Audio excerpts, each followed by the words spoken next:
So what advice would you give to people just starting out?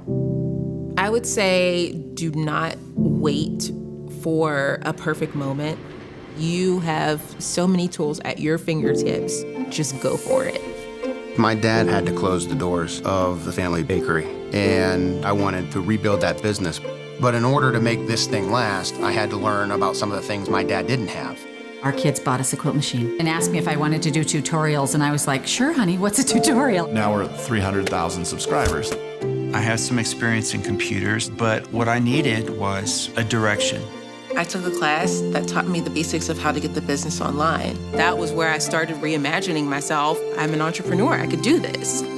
Whether you're a teacher, a business owner, or just want to take the next step in your career, you can find free tools and training to grow your skills at google.com/grow.